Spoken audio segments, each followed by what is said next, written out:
Hi everyone, I am here with my friends Alana and Avery, and they're going to be helping me make some moon sand. So in the show, you probably saw we used our moon sand to make some craters, but right now we're going to show you how we made our moon sand. So this is kind of an example I have. If you haven't used moon sand before, it's basically this, get my hands dirty here, this stuff that when you squeeze it, it will stick together, but then it crumbles back up. So it's kind of fun because you can reuse it and build stuff with it as much as you want, and then it will never get stuck together. So we're gonna go ahead and measure out our ingredients. Now, you only need two things for your moon sand. The first thing, and there's actually a couple options, is you can use flour. You can also use other things. What I did is I mixed some flour and sugar together to make sort of a sandy texture, since it's moon sand. Otherwise, it's too soft. Now, we're gonna measure this out, and then the one other thing you need is you need oil. You can use really any type of oil. If you're gonna be using this around like little kids that might accidentally eat some, like you have a baby sister maybe, you might want to use a cooking oil like vegetable oil or olive oil, just because then it's safe in case they do accidentally eat some. But I use baby oil because it smells nice, and then your moon sand smells good. So girls, you ready? We're gonna measure. So to make your moon sand, you usually need 8 parts of flour and 1 part of oil, but that's a lot, so we're not gonna make that much. So I kind of cut that down, and your parent can help you with the math if you want. We're gonna do 2 cups of our flour mixture and then 1/4 of a cup of oil. So Alana, do you want to measure the flour sugar? You can just scoop it up, and it doesn't have to be perfect. Once she scoops it, we can even just kind of rub the top off with your finger. Oh, nice, she's an expert, look at that. Perfect, and then dump that in, and then do 1 more. So you do want to be kind of careful. You don't want to measure too crazy, because if there's not enough flour, then I'm going to do maybe just a tiny bit more. Then it will be too wet and it'll stick together like dough. But if you put too much flour in, then it'll be too dry and it won't stick together at all. So we're going to go ahead and measure the oil. Do you want to help me? Okay, so I'm going to have you hold the measuring cup over the bowl, and I'm gonna put the oil in. Don't flip it over till I tell you to, okay? Okay. And I like the baby oil too, because if I can open it. It's baby proof. Oh, it's other way. Baby proof. Well, I like it because it has this little cap on top, so it squirts out instead of just pouring out. So you be a little more careful. You're doing great, Avery. Yep. Okay, you wanna tip that into the middle of the bowl? Then I'll take the measuring cup. Perfect. I'm gonna set that inside the other measuring cup so we don't get too messy, because now we're gonna get messy. So we're gonna start by using our spoons. You guys wanna grab your spoons? And I'm gonna have you, I'll put this kind of between you, just start stirring it up, okay? So with your spoon or whatever mixing tool you have, you're gonna just stir it up until it starts to get combined. Now, you're gonna notice that it starts to get kind of chunky and hard to stir because it's not very liquidy.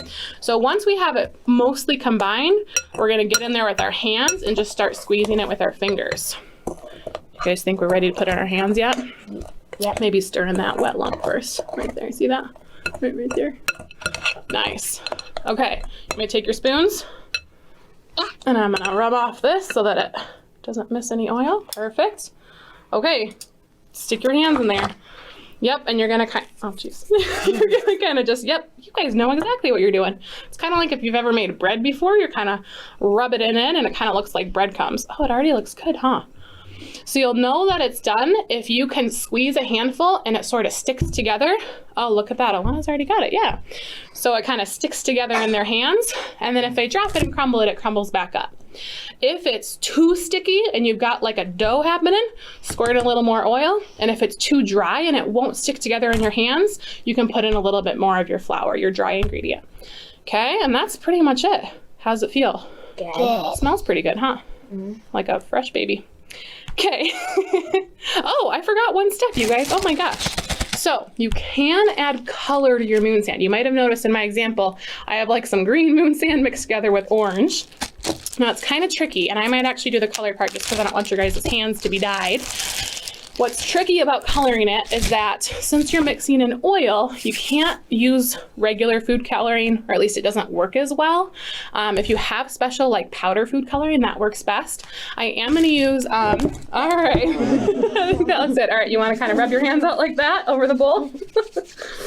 Told you it'd be messy. Okay, we're gonna have a little cleanup to do after this. It's fine. So I'm gonna just use regular cake food coloring, but what I'm gonna have to do is put in a lot more than usual, and then I'm gonna mix that in kind of carefully. So make sure that if you do have to use this food coloring, that you have parent permission to use a lot of it.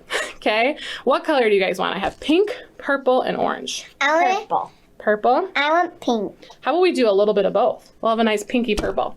Okay. Alana, will you grab me one of the spoons?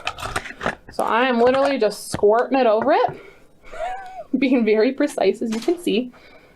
Now one thing you can do is you can mix this into your oil before you put it in, but it really won't mix in well with the oil either, which is a science lesson for another day, but you might have heard that oil doesn't mix well with water.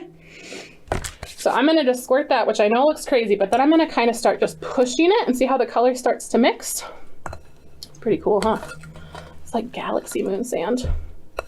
So you'll notice the color ends up being, I don't know, almost sort of kind of chunky, huh? Looks like I've got sprinkles in there. But the longer you kind of squish out those chunks, the more your color will start to mix. Okay, and now I'm making a mess too, see? Even adults do it. Okay, and I'm not gonna mix this all the way in because it would take a little while. Obviously, the more food coloring you put in, the brighter the color you're gonna get. You guys are doing great. I like the way you're just holding your messy hands still. You don't want to wipe them on your clothes. Okay, and that's about it. So I'm going to stop there. I think that looks kind of cool, huh? We'll flex the color. Okay, so that's your moon sand. So you need your dry ingredient like flour. You can add sugar like I did to make it sandier, your oil, and then if you want food coloring, you can do that too. So play around with your moon sand. You can put it into like molds and squeeze it together. You can build things. Have fun. Bye, everyone.